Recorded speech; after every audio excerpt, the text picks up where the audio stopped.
Tik pred koncem leta smo na televiziji Slovenije lahko videli prvi pogovor s predsednikom vlade Robertom Golobom. V zase neznačilnem slogu se je posipal s pepelom in državljane prosil za še eno priložnost. Opozicija in analitiki se medtem sprašujejo, ali si državljani še eno priložnost Roberta Goloba sploh lahko privoščijo glede na ceno, ki jo je prinesla prva. Verske skupnosti so medtem enotno nastopile proti evtanaziji, RTV Slovenija krči program, država pa finančno z denarjem zaliva medije. Poljska medtem izvaja njihovo depolitizacijo, Evropa pa gre v dogovor o migracijah. Gledate Odmev tedna, dogajanje bova tokrat za vas komentirala Peter Merše in odgovorni urednik tednika Domovina Tino Mamić. Tino, pozdravljen. Pozdravljen. Preden začneva, si poglejva del izseka z pogovora s predsednikom vlade, v katerem je povedal, kako zelo rad se uči. Sem človek, ki sem prvič pozitiven in hkrati se zelo rad učim. Marsikaj od tega, kar je bilo rečeno, sem prepoznal tudi sam in nimam nobene težave, da bi sprejemal tisto kritiko, ki je usmerjena v nadaljnjo rast in v izboljšave. Skratka, zelo rad se učim, sprejemam kritiko, sporoča Golob. Poleg tega smo lahko slišali, da so bile narejene mnoge napake, ki jih zdaj za nazaj lahko vidi. Zakaj imamo Slovenci tako radi premierje, ki se pravzaprav učijo šele takrat, ko že pridejo na funkcijo? Kako iskrena je bila po tvojem mnenju ta Golobova izjava? Zelo iskrena, ne? Povedal je, da se uči. Ne? Tega si Mislim, to posipanje s pepelom, recimo, da so bile narejene napake. En politik na izvršilni funkciji, kot je premier, ne more reči, da se uči, ne? Ker potem to s tem pove, da prej ni znal, ne? Da ni vedel, da ni bil sposoben tega voditi, ne? Če se zdaj uči, ne? In če zdaj spoznava neke nove stvari. Tako da, zdaj, preden se pogovarjamo o vsebini, ne, je treba vedeti malo ozadja. In recimo to jasno je, da je on dobil vprašanja vnaprej. Ne, in da je bil pripravljen na ta vprašanja in da ni dobil nobenega neprijetnega podvprašanja, ki bi ga moral, ne, ker bi vsak novinar bi to izkoristil. Ne, vidimo tudi, da ga je novinarka, temu rečemo, šparala.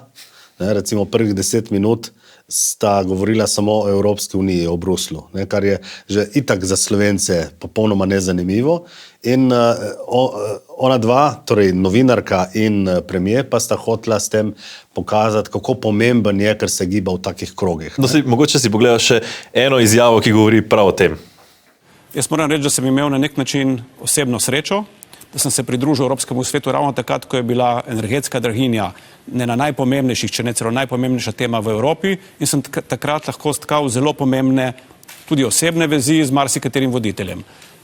Danes se to kaže tudi v tem, da je Slovenija ne samo na radarju evropskih voditeljev, ampak da je tudi prejemnica največjih pomoči pri poplavah in podobno. Takrat, ko je človek dokaže svojo vrednost na evropskem nivoju, takrat potem tudi Evropa tako vrednost seveda nagradi. Torej, za razliko od državljanov Slovenije, torej evropski voditelji po Golobovo cenijo njegovo genialnost. Ne? Ja. Skratka, pri teh voditeljih, ne, on se pač sklicuje na to, da imata z Macronom, francoskim predsednikom, dobre odnose, kar je seveda dobro za državo, dobro za našo vlado, za vse pohvalno. Ne. Ampak moramo vedeti, da gre tu za evropske povezave, za pač isto smer, ne, torej, da nista v EPP-ju oziroma pri socialistih, ampak da sta v liberalni internacionali oziroma liberalni povezavi, in zato, ker je Slovenija edina država, ki ima to liberalno stranko tako močno, je potem ta povezava tu bila vzpostavljena. Glede drugih povezav pa lahko pogledamo samo fotografije iz recimo Evropskega sveta, ko se ministrski predsedniki med seboj pogovarjajo in kako Golob stoji zraven pol metra proč in pozorno posluša, ker ga nobeden niti ne opazi. Ne? Tako da tukaj tudi, ko pride v prostor, ga vidiš, tudi ko ga primerjaš recimo z drugimi, vidiš že na 100 metrov, da gre za nekega novega, neuveljavljenega, mladega politika brez izkušenj, v primerjavi s tistimi politiki s kilometrino, politiki, kot smo jih tudi mi poznali pred začetkom pojava teh novih obrazov, kar je v bistvu ta rak rana že praktično 15 let, oziroma v nekem smislu že 30 let. Zdaj, ena izmed stvari, ki je zaznamovala to prvo leto in pol mandata, je dejstvo, da pravzaprav beseda predsednika vlade ne velja praktično nič več, ne, da se vsakič znova premisli, gre v diametralno nasprotno smer, pravzaprav takrat meče neke ideje v javnost, pogleda, kaj je povedal na to temo.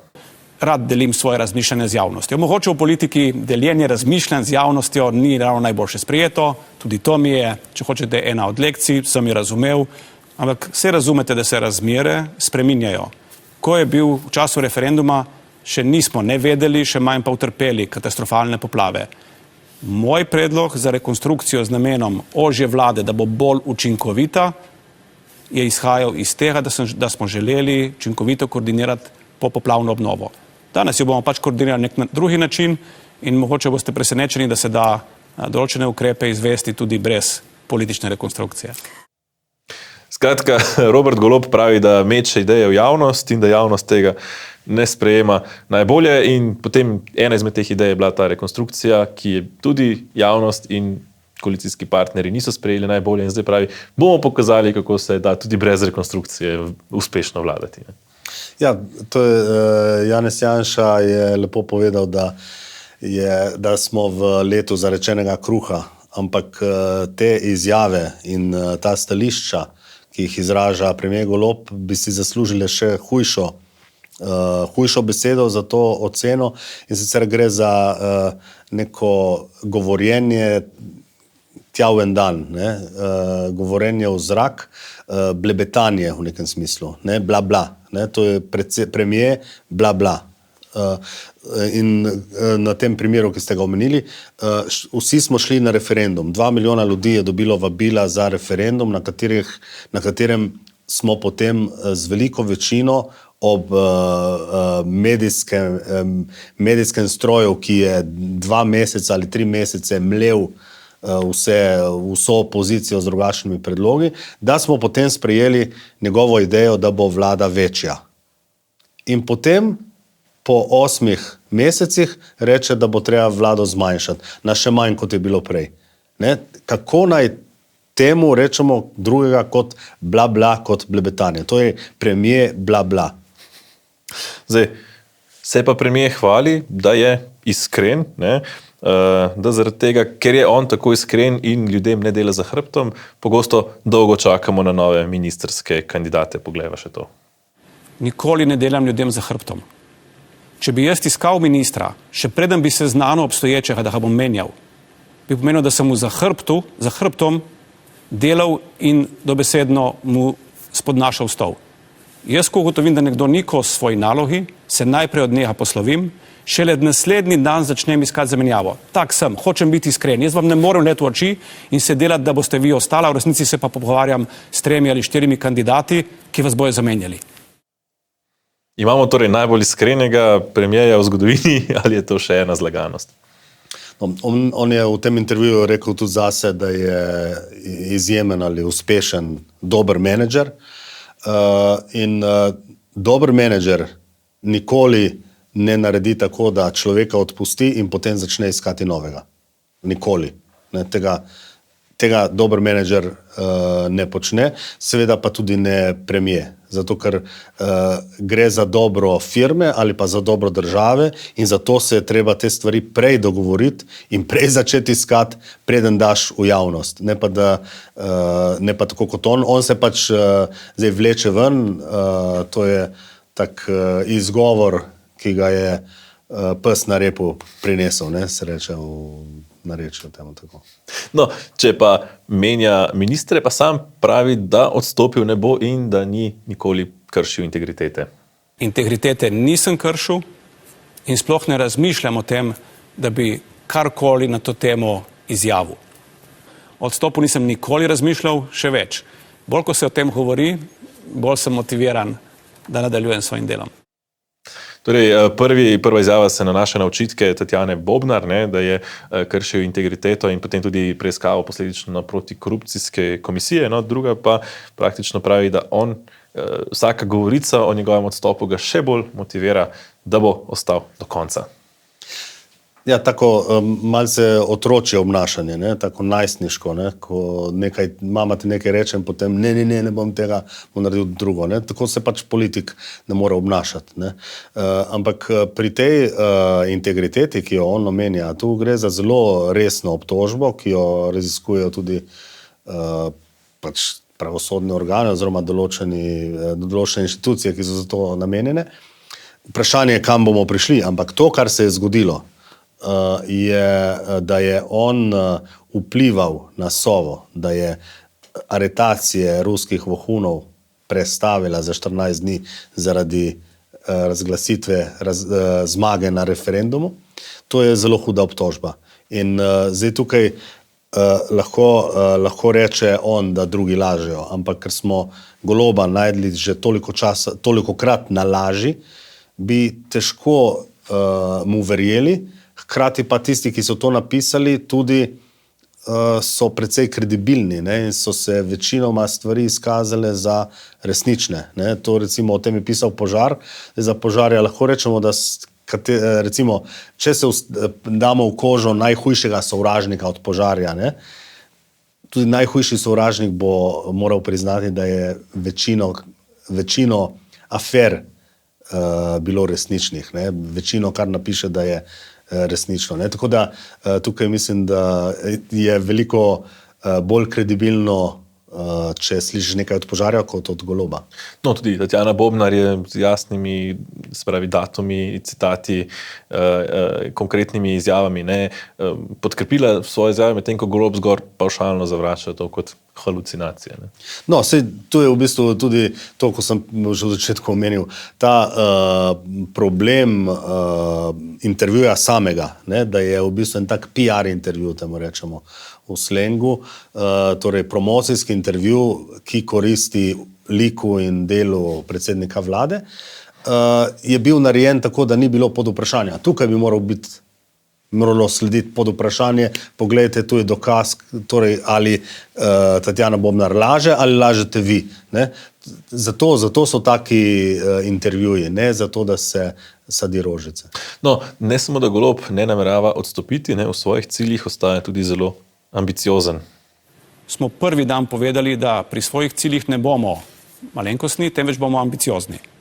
Da si bomo zastavili cilje, za katere potrebujemo 2 mandata, da jih uresničimo. Zato nismo od nobene reforme bežali. Skratka, ne samo, da niso malenkostni, ne, tudi od reform ne bežijo. Zdaj, kje so te reforme, je sicer vprašanje. Ne, Golob je napovedal, da bo leto 2023 reformno leto. Ne, zdaj smo nekako v predzadnjem tednu leta 2023 in teh reform še nismo videli. Ne. Oziroma v tem reformnem letu, ki ga je tako pompozno najavil, so praktično v začetku leta vse reforme bile preložene oziroma so odpadle, če njega povzamemo, ne, premierja. Zadnja, in potem je rekel, da bo samo ena reforma in to je zdravstvena reforma, ampak za zdravstveno reformo je tudi njegova ministrica, ki jo je on postavil oziroma parlament imenoval, rekla, da reforme ne bo, da bo zadovoljna samo, če bo zdravstvo nehalo padati. Da bo rahle izboljšave v zdravstvu. Tako da to ni reforma in zdaj vidimo tukaj bi se on moral opravičiti, ne pa da govori zdaj, to so visoke besede, s katerimi je tudi zmagal na volitvah, zato ker ni bilo nobenega kritičnega odmeva v medijih, glavnih medijih na ta račun in sedaj počne isto, ampak vidimo, da se mu sesuva tudi sama stranka, da nima javnomnenjske podpore in da je vprašanje, če bo sploh prestopil parlamentarni prag, če se bo obdržal sploh kot stranka oziroma tudi Golob v politiki do naslednjih volitev. Ne, to težko verjamem in bi si upal staviti, da ne bo zdržal, da ga bodo v prihodnjem letu zamenjali. Ko nekaj zelo jasno trdi, običajno pomeni, da gremo v nasprotno smer. Ne? Ja, tako da. Zanimivo je še ena stvar, recimo, ko sem te dni malo razmišljal, ko smo pripravljali Domovino Plus, pač to neke stare intervjuje, ki trajno ostanejo, smo izdali v posebni številki, ki je išla včeraj. In noter je tudi intervju z Ivom Hvalico. In zanimivo je to, kar on opisuje čas prve desnosredinske vlade v tem stoletju, in sicer Bajukove vlade, ki je nastopila praktično pol leta pred volitvami. Zato, ker se je vlada sesula, Drnovškova ni imela več podpore in potem je desna sredina naredila svojo vlado pol leta pred volitvami. In on pravi, da je to napaka, zato ker bi morali počakati, in uporabi en dober izraz. Pravi, takrat bi morali pustiti in jo skuriti. In tu je zdaj to, kar govori današnja opozicija, da bi bilo dobro iti na predčasne volitve, v resnici za opozicijo ne bi bilo dobro. Oni morajo zdaj počakati in Goloba nekako skuriti. Zato, ker se tukaj vici pišejo sami. Tukaj je vse, kar se dela, se sesuva. Ta celotna levica se sesuva in za opozicijo bi bilo zdaj najbolje, da pustijo in da to traje čim dlje, da bo potem padec hujši in potem lahko zmagajo na naslednjih volitvah. S predčasnimi volitvami pa gotovo ne, ker se bo ali na predčasnih ali pa na rednih volitvah se bo gotovo pojavil novi obraz z vso mašinerijo in se lahko zgodba ponovi. No, Janez Janša je glede tega jasen. Predvsem pa se je videla ena taka, iz celega pogovora, neka taka nemoč nad situacijo. Vse se da objektivno razložiti, nič bolj se ni dalo narediti, zdaj, kar pač pomeni za nekega neutralnega gledalca, ki mal bolj zna ocenjevati situacijo, v kateri smo, da pač orkester igra dalje. Skratka, orkester igra dalje, Janez Janša nakazuje ta Titanik. Je to lahko, recimo, lahko Slovenija to normalno preživi, oziroma lahko opozicija to izkoristi in pride na oblast, ali bomo znova videli recimo nek novi obraz, ki bo pač potem, ne sej, jaz nisem Golob, jaz sem novi rešitelj, drugačen od Goloba. In seveda anti-Janša. No, jaz mislim, da do predčasnih volitev ne bo prišlo, zato ker enostavno v parlamentu ne bo te večine in se ta svoboda, ki je dejansko živi že daleč od realnosti, se ne bo pripravljena posloviti, razen če jih bojo nesli ven. To se pa verjetno ne bo zgodilo. Janša je pojasnil še eno stvar, in sicer to famozno izjavo, da Logar, torej izjavo sklep izvršilnega odbora stranke, da Logar pripravlja novo stranko. Torej pojasnil je, da je Logar že v nekem intervjuju izjavil, da je že prvo leto ministrovanja se je odločil, da bo šel za predsednika republike in da so se potem pogovorili tudi z njim, pogleda, kaj je povedal. Smo ga v razpravi vprašali, ali se je tudi zdaj že pač pravočasno odločil, da bo ustanovil stranko, in pač po nekem daljšem pogovoru je bilo vsem jasno, da je ta odločitev padla. In kako je on že vam povedal? Glede na to, ni rekel direktno, je pa bila cela poslanska skupina po tem pogovoru prepričana, da se bo to zgodilo. Skratka, prepričani so, da se je Logar že odločil, samo da tega še ni javno povedal. Kako ti vidiš to situacijo z Logarjem v SDS-u? Jaz mislim, da prav do končne odločitve pri Logarju še ni prišlo, ker se niso še pogovorili kdaj in kako. Tista temeljna odločitev, da pa naredijo neko novo stranko, pa se mi zdi, da je dejansko prisotna že od vsega začetka. Ampak Logar pač tega noče povedati, ker ima svojo taktiko. Vemo zakaj, zato da bi dobil pač čim večji delež volivcev in tudi čim večji delež volivcev SDS-a. Zato je tu strani SDS-a upravičeno njihovi pomisliki, njihove skrbi, da se ponovi, tako kot je rekel Janša, da se ponovi scenarij z Virantom. Torej, ko vsi mislijo, da so dogovorjeni, potem pa dejansko gre kontra. Ampak moramo vedeti tudi, da pri Logarju da je Logar samostojna politična osebnost. Ne glede na to, da spada recimo v, če rečemo, svetovno-nazorsko desno-sredinski pol, ne bo razmišljal vedno kot Janez Janša. Ne? In tako da z tega stališča je pri SDS čutiti neko benevolenco veliko večjo, kot je bila kdajkoli prej do kakih podobnih idej.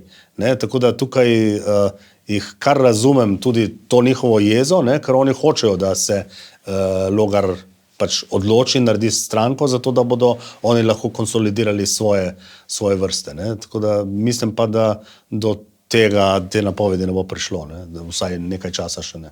Zdaj, če gremo naprej, ne? Verske skupnosti so se poenotile, ne?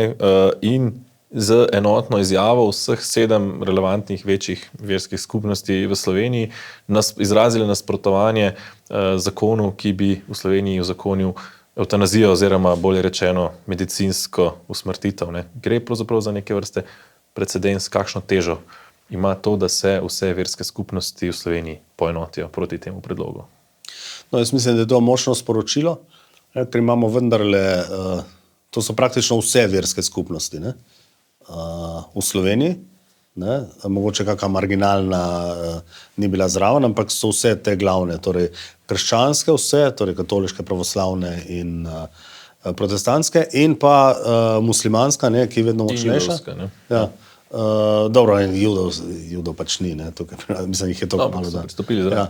Ampak bolj je pomembno to, da so vse 3 največje monoteistične religije na svetu stopile skupaj v Sloveniji, tako da to je močno sporočilo. In močno sporočilo je tudi v pravem trenutku, zato ker pri nas še ni nič zamujeno. Ne? Mi še nismo na tisti točki, ko se ne da iti nazaj, kot je recimo Kanada ali pa kakšna druga zahodnoevropska država, ki je uzakonila evtanazijo in zdaj opažajo, da so šli predaleč. Tako da z tega stališča je upati, da bodo mogoče kaj dosegli, da se bo vse skupaj ustavilo ali pa vsaj prestavilo ali pa malo bolj reguliralo. Tako da z tega stališča je to zelo dobro, ker so to podobne vrednote,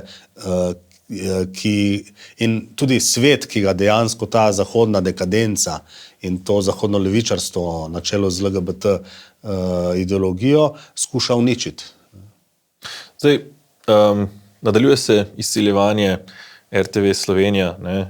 Predstavili so nov programsko-produkcijski načrt, ki močno klesti program, ukinja se Panorama, ukinjajo se glasbeni festivali, kot so Melodije morja in sonca, Slovenska popevka in Poletna noč. Ostajajo pa, kot rečeno, športni dogodki, prenosi športnih dogodkov, kot so olimpijske igre in Evropsko prvenstvo v nogometu. Okrepil naj bi se pa informativni program, torej podaljšali bodo Odmeve in TV Dnevnik, vrača se oddaja politično manj bo risank in filmov, manj malih sivih celic in pa tudi programa na Radiu Slovenija. Zdaj Zvezdan Martič, predsednik uprave, pravi, to je največ, kar smo lahko pripravili. Hkrati pa nima neke jasne podpore, 2 člana uprave sta proti in 2 direktorja, torej MMC-ja in Radija sta tudi jasno proti. Ne?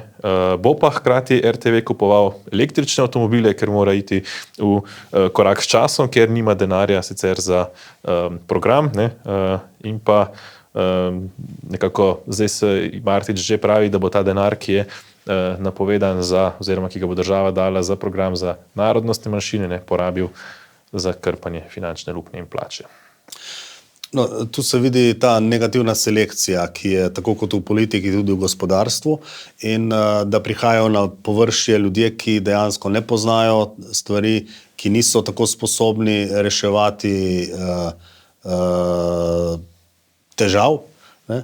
In ne glede na to, da vsi enako mislijo, da so najbolj poenotili ideološko RTV od leta 1990 naprej, ampak so se potem skregali zaradi teh nekih brezveznih malenkosti, ne?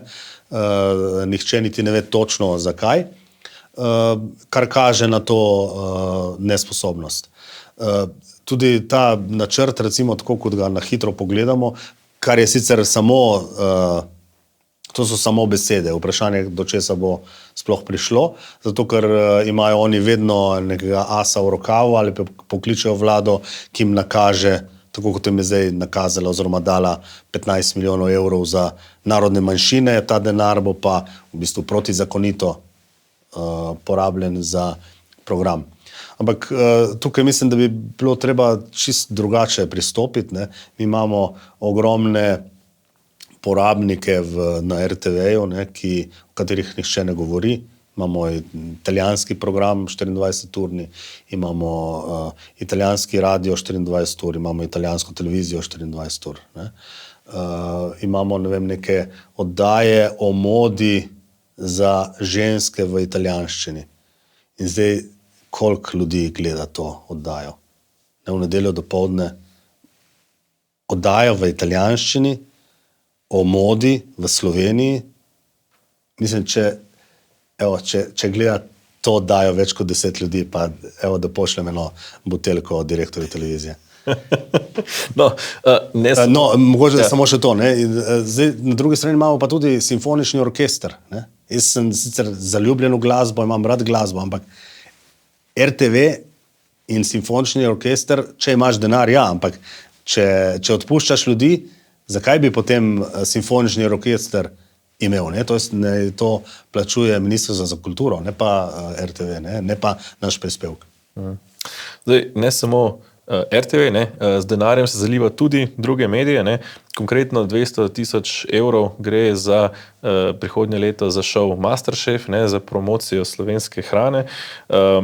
In sicer mimo razpisa, ker ima POP TV pač edina licenco za oddajo Masterchef, ki je pač bila izbrana zaradi velike priljubljenosti in gledanosti, pravijo na ministrstvu, ki ga trenutno vodi Marjan Šarec. Sam sicer pravi, da je odločitev bila sprejeta že pod prejšnjo ministrico, da jo podpira. Nekam sumljivo pa je, da je pravzaprav POP TV bil udeležen tudi v recimo tistem razpisu za šov Vojak v akciji, ki se je potem izkazal za problematičnega in bil na koncu razveljavljen. In ne nazadnje povečuje se tudi denar za STA. Torej, to neko medijsko zalivanje z denarjem se nadaljuje, ne?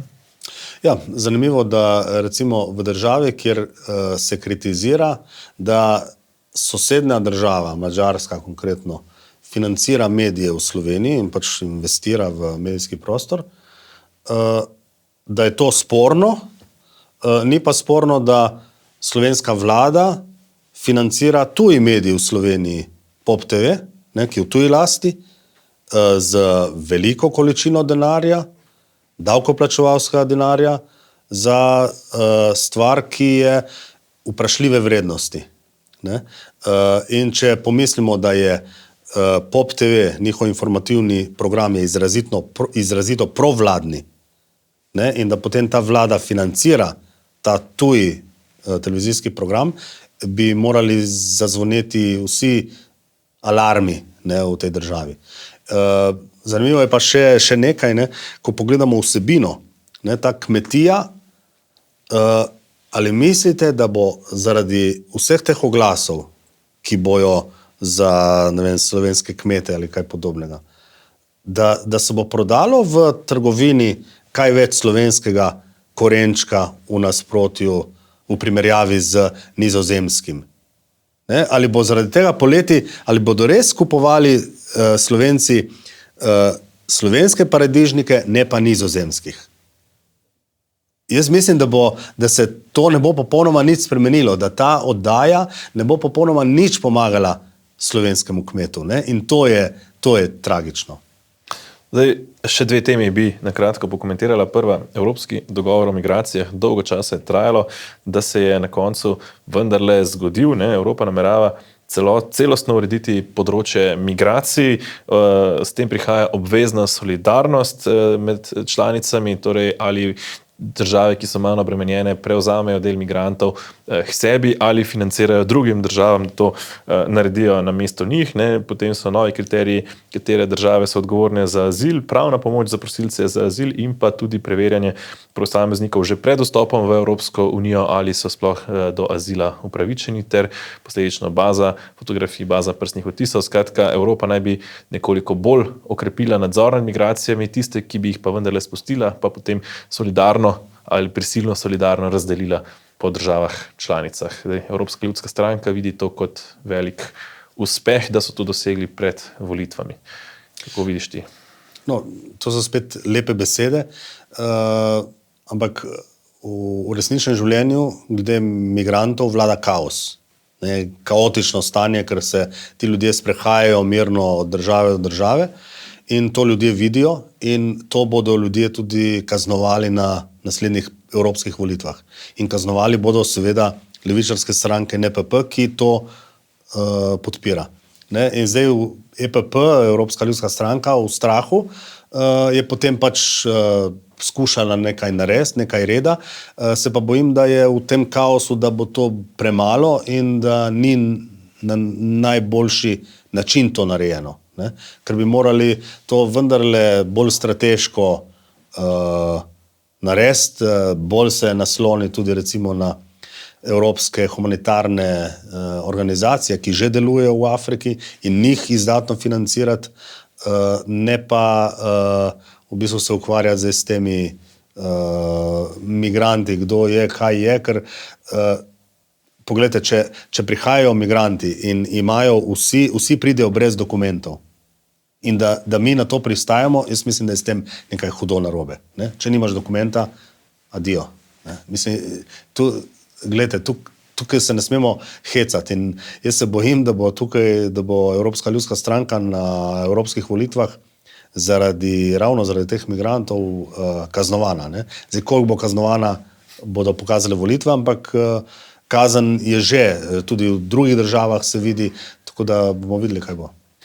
Še ena stvar, čisto za konec, polska vlada, nova polska vlada je, lahko rečemo, naredila resnično čistko na njihovi javni televiziji, torej enostavno odstavili so direktorje in upravne odbore javne televizije, radija in tiskovne agencije.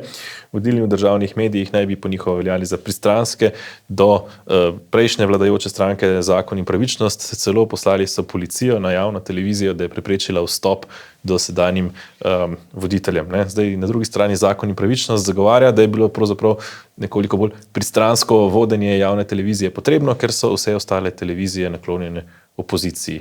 Zdaj, kako vidiš situacijo policija na javni televiziji? No, recimo ta desno-sredinska ali pa desno-sredinska vlada na Poljskem, ki je izgubila oblast na zadnjih volitvah, če bi tak primer bil na Nizozemskem ali pa v Belgiji, bi vsi ti komentarji, ki so danes, bili logični. Ampak Poljska ni Francija. Poljska je doživela več desetletij obdobje težkega komunizma in po letu 90 je ogromno tega še ostalo, teh ostankov partijskega, recimo, sodstva, politike, medijev. In oni so pač temu hoteli narediti konec. Če temu ne narediš konec, se vidi v Sloveniji ali pa na Hrvaškem, kako imajo stare strukture vse medije, recimo, v rokah. Tako da, zdaj tukaj težko črno-belo govorim o pozitivnosti ali pa negativnosti prejšnje vlade. Pri tej, ki je zdaj prišla z mandatom evropskim, če hočete, demokracije, demokratičnosti, transparentnosti, me pa zelo skrbi, če so takoj po volitvah praktično, oziroma takoj po tem, ko so prevzeli mandat, s policijo prišli na državno javno televizijo in da so policaji te urednike, novinarje, v bistvu dali proč, da ne bodo več nič spreminjali. Program je bil nekaj minut prekinjen. Ja, tako da tukaj tako se dela, ko se dela državni udar. Tako so delali komunisti. Česa takega nismo videli niti v depolitizaciji RTV Slovenije. Tino, hvala za današnje komentarje. Pri koncu sva mi, spoštovani gledalci, pa si pogledajmo, kaj je še odmevalo v iztekajočem se tednu. V strelskem pokolu v Pragi na Filozofski fakulteti Karlove univerze je 24-letni študent ubil najmanj 15 ljudi, vsaj 25 je ranjenih, od tega 10 huje. Študent je najprej ustrelil svojega očeta, nato pa se podal na strelski pohod. Motiv za to dejanje ni znan, oblasti na Češkem pa sumijo, da so ga navdihnili podobni dogodki v tujini. Policija preiskuje primer spolne zlorabe med skavti, ki naj bi ga zagrešil eden izmed prostovoljcev. Združenje slovenskih katoliških skavtin in skavtov je osumljenega prostovoljca umaknilo z vseh dejavnosti ter prekinilo njegove stike z otroki in mladimi do razjasnitve okoliščin. Napovedali so tudi, da bodo aktivno sodelovali s pristojnimi organi.